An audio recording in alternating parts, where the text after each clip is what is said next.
the Asian Pacific American Federal Heritage Federal Affairs Council. For honoring us with today's ceremony and reception. It is a privilege and honor and is much appreciated. Japanese American veterans' role in World War II may not be familiar to many of you, so if you will indulge with me, I would like to summarize various components being honored today. The Military Intelligence Service, or MIS, as they are known, included over 6,000 Japanese Americans from Hawaii as well as the mainland, the United States. Because of their language abilities, they acted as interpreters, translators, as well as undercover agents. They participated with the Allied forces in every major invasion and battles against the Japanese in the Pacific during World War II. They were assigned to the United States Army, the Navy, the Marines, Air Force, as well as loaned to the British, Canadian, Australian, New Zealand, Chinese, and Indian military troops. Until recently, very little was known about the Military Intelligence Service simply because their work was classified. The Military Intelligence Service was America's secret weapon. So stated General Charles Willoughby, intelligence officer for General MacArthur during the Pacific War. They were credited with saving 1 million lives and shortening the war by 2 years. They were also known as the Yankee Samurais. The 100 Infantry Battalion enlisted personnel was composed entirely of Japanese American veterans who were drafted prior to December of 1941. They preceded the 442nd Regimental Combat Team in combat in Italy and later became the 1st Battalion of the 442nd Regimental Combat Team. The 442, the 442nd Regimental Combat Team, was formed in March of 1943, and its enlisted personnel was composed entirely of Japanese Americans from Hawaii, as well as the mainland United States. And they were all volunteers. On December the 7th, 1941, I saw Japanese planes with the instinctive Rising Sun insignia on the plane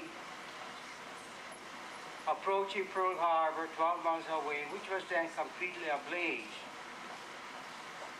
As an American citizen of Japanese ancestry, I was totally outraged, stunned, and devastated, and considered the attack by my ancestors a personal affront to my dignity and sensibilities. The impact upon the Japanese residing in Hawaii as well along the west coast of the United States was immediate. The military authorities rounded up hundreds of Japanese leaders whom they considered suspects. Individuals such as ministers, Japanese school principals, and businessmen as well as leaders of the community. These people were immediately incarcerated without due process of law. They were guilty by association. They looked like the enemies, and their loyalty was questioned. Additionally, the Japanese American soldiers who were already serving in the United States Army, those were the people that those were the veterans that actually became the 100 Infantry Battalion, were stripped of their firearms. This, ladies and gentlemen, however, was just the beginning in what was to be one of the most shameful chapters in United States history. In February of 1942, 120,000 innocent, law-abiding Japanese living in sensitive areas of the western United States, two-thirds of whom were American citizens, were incarcerated behind barbed wire detention compounds by their own government, again without due process of law. The guard towers surrounding the perimeters around the compound were manned by armed soldiers with the machine guns pointed inwards toward the inmate. Many people have said, hey, you guys were interned because of your own safety. However, if you think about it logically, how come the machine guns were pointed towards the internees rather than towards the outside? That's so much for logic. They lost their freedom and above all their dignity. They were incarcerated based solely on their ancestry.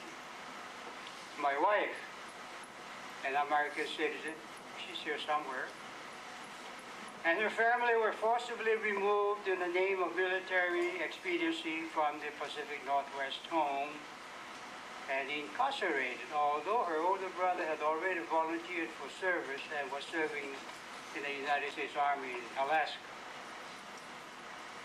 They were allowed to take with them only what they could carry. At their camp, they were ushered in hastily constructed tar paper barracks, each family assigned a sparsely furnished area with a single light bulb hanging from the ceiling. These internees spent their lives in fear and uncertainty. War propaganda amplified anti-Japanese hostility.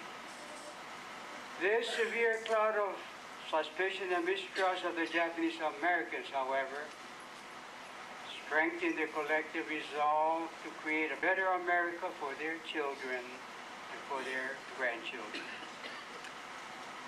During the same period, non-military Japanese Americans as myself were precluded from entering military service by the United States Elective Service, which classified us as 4Cs or enemy aliens. Ladies and gentlemen, please consider for a moment this demeaning designation, enemy aliens. We were all second or third generation American citizens, majority of whom had never stepped foot in Japan, our ancestral land. Incidentally, there was not a single documented case of treason or sabotage by the Japanese Americans living in the United States, either before, during, or after the war.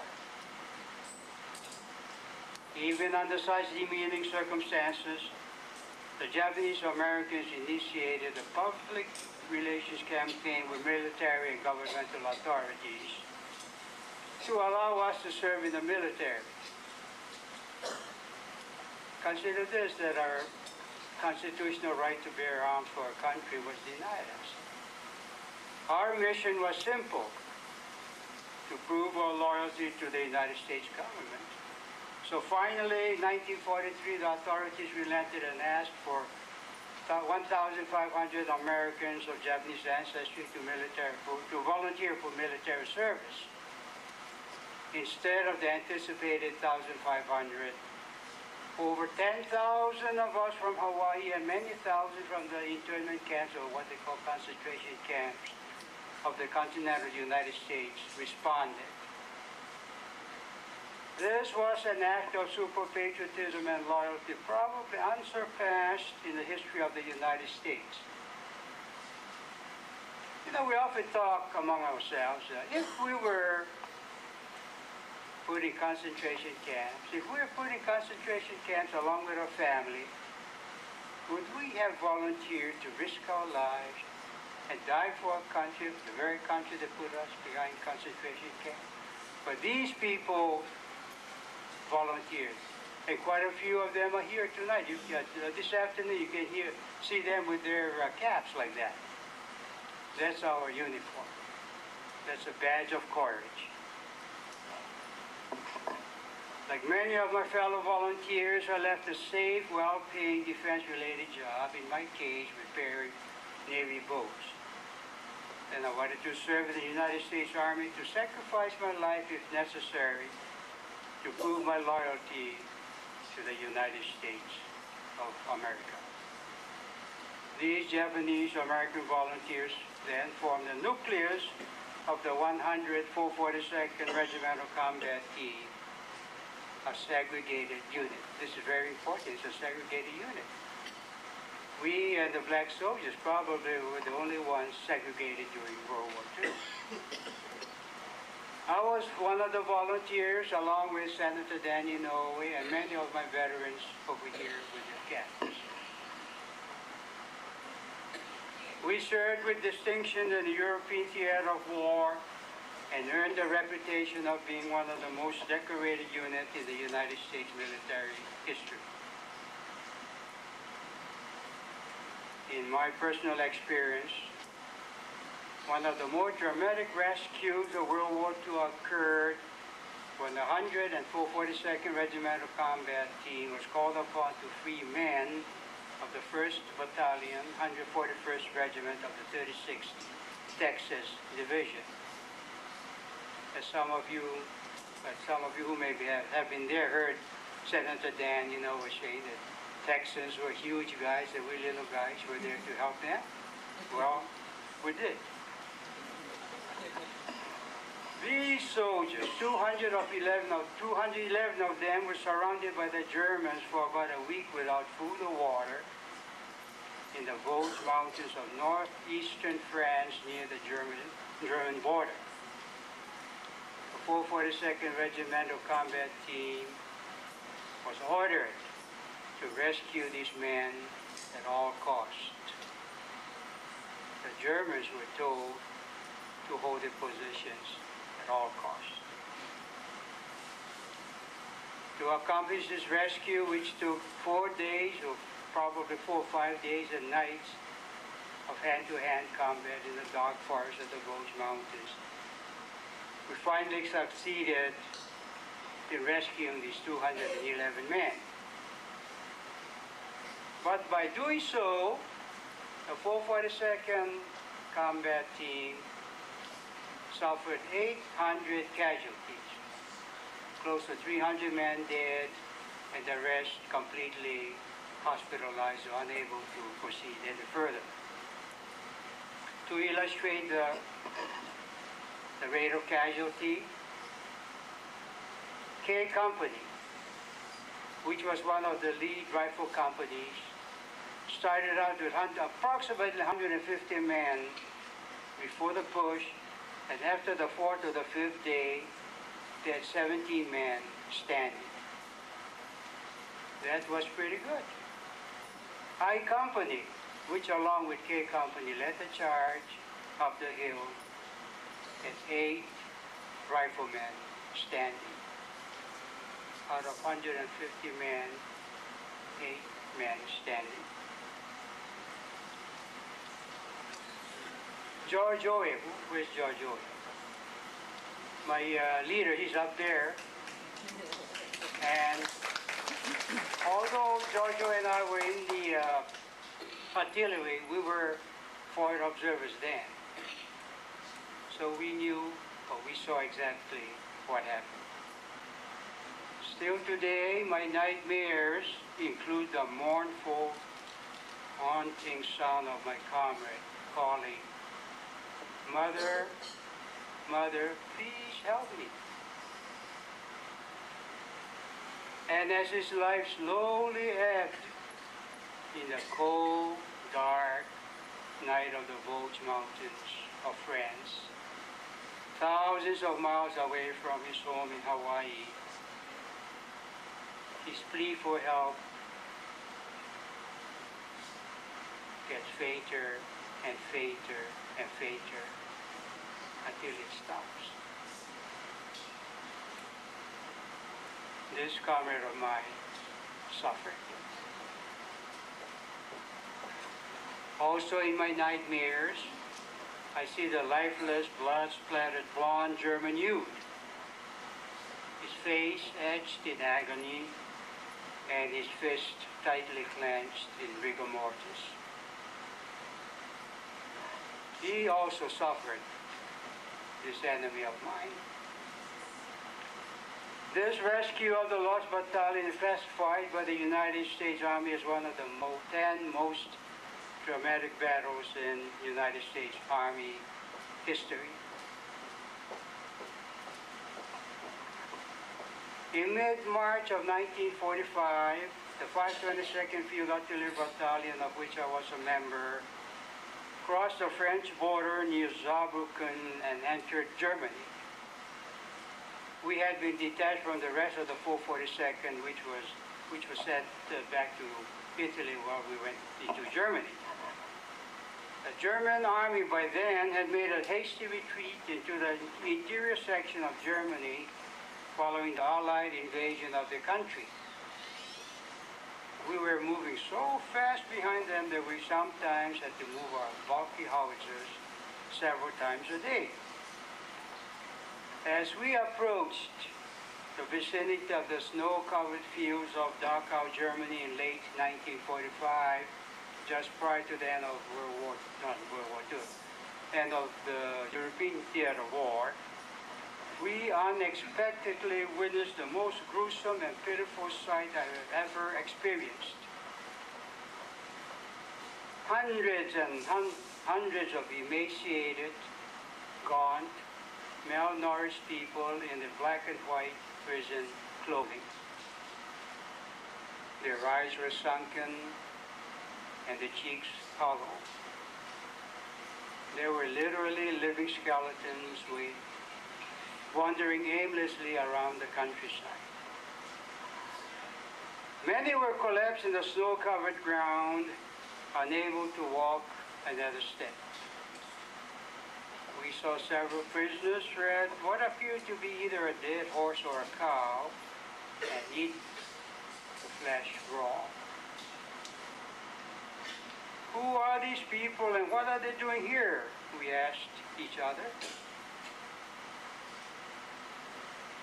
Regardless, as men of goodwill anywhere would have done, we tried to help them as much as possible, offering them whatever food, clothing, water, and medicine we had, as well as words of kindness, comfort, and compassion. In their faces, we saw appreciation, for they had been subjugated by the Germans for weeks, days, and perhaps even months, and even years. There were a few English-speaking prisoners with whom we spoke. We learned that many of the prisoners were Jewish, others were political prisoners, whatever that meant at that time. They had been housed in a number of slave camps scattered around the Dachau area. Prisoners had been forced to work in a number of factories, including ammunition and airplane production houses. It is important to note here, however, that the Dachau area were slave camps and they were not extermination camps, as we probably think about Auschwitz and Treblinka. As the Allied forces approached these camps, the German guards had herded the prisoners out of the compounds and started them on a death march of sorts toward the hinterlands of Germany. As the Allies came closer, the German guards fled, abandoning these prisoners. These were the prisoners we had stumbled upon. Historians don't agree as to how come they were on a death march, but they come up with three theories. First is that they were marched toward the Swiss border, which is not too far away, so that Germans could make the last-ditch stand, and these prisoners were supposed to build a fortification for the stand. A second theory holds that these prisoners were marched toward the Swiss border so that they could be exchanged for Allied prisoners. And thirdly, and the most logical one seems to be, is that they were being marched away from the concentration camps so that they could erase all evidence of the atrocities. That afternoon, after we had pitched our tents, many of us entered one of the nearby camps, which was then completely deserted. There are many such camps in the Dachau area. Upon entering the compound and into the barracks, we were overpowered by the stench of feces, stench of urine, and above all, the acrid air of incarcerated matters. It was unbearable beyond description. Even right now, I smell it. I quickly ran out after a few minutes, perhaps, retching. Several of my comrades, however, with stronger constitution, bravely wandered about the compound. They observed what appeared to be huge ovens, which were still warm. Beside the ovens were several 50-gallon drums filled with ashes. Again, the ashes were still warm. Some of the even braver souls wandered behind the barracks, where they saw what they thought was cordwood neatly stacked on a railroad flatbed. Upon closer scrutiny, these were not cordwoods. These were human corpses. How can such inhumane treatment be inflicted upon a fellow human being? But apparently it was. One of the greatest ironies of World War II occurred there when members of a persecuted minority, the Japanese Americans, many of whose families were still interned in the United States, reaching out to help members of another persecuted minority, the Jewish people of Europe. These two minority groups were victims of two of the most blatant disregard of civil liberties ever perpetrated by any government upon its people. And the only crimes, one for being Jewish and the other for being Japanese. You know, one of the guys that we actually helped was this guy called Solly Ganor. He's an Israeli writer. And I first met him in 1994 in Japan when he and I were both there to honor the memory of Simpo Sugihara. Some of you may know him as the Japanese Schindler who helped over 6,000 Jews with transit visas. And they went over from Lithuania to Russia to Japan, ultimately to safety to Shanghai. Well, at any rate, they were there to honor the memory of Simpo Sugihara. And at that time, Solly Ganor related this.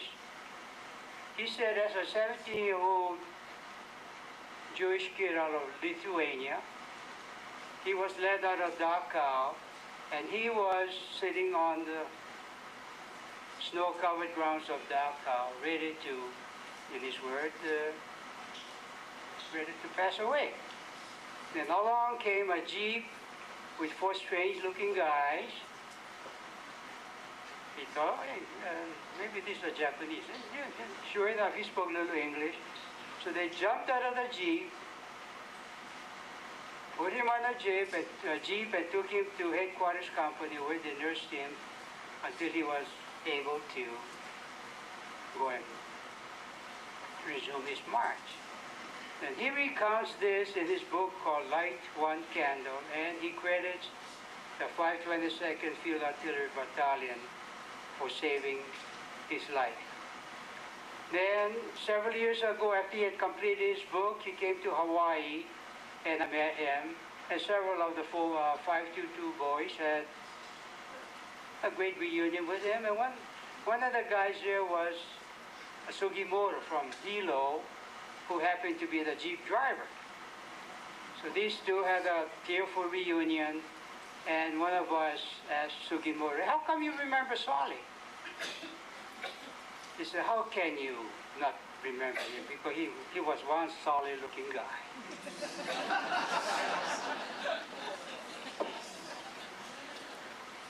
That's true, you know.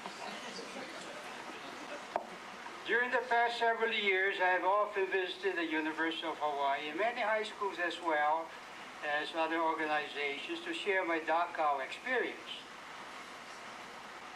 To my dismay, to my considerable dismay, I have been very often asked this question: did this terrible thing called the Holocaust actually happen?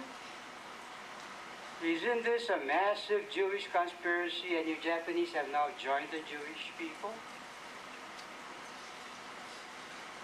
The detractors seem to ask, how can a rational man reconcile the atrocities associated with the so-called enlightened civilized society of the German Republic? This is what they seem to be asking. My answer to these detractors is simply this. It happened. I know because I was a witness. It not only happened, it was worse. It was beyond description. So, ladies and gentlemen, what does it all mean? Have we learned from history? What do we do to prevent future Holocausts from occurring? If we idly stand by, current Holocausts occurring around the world will likely continue.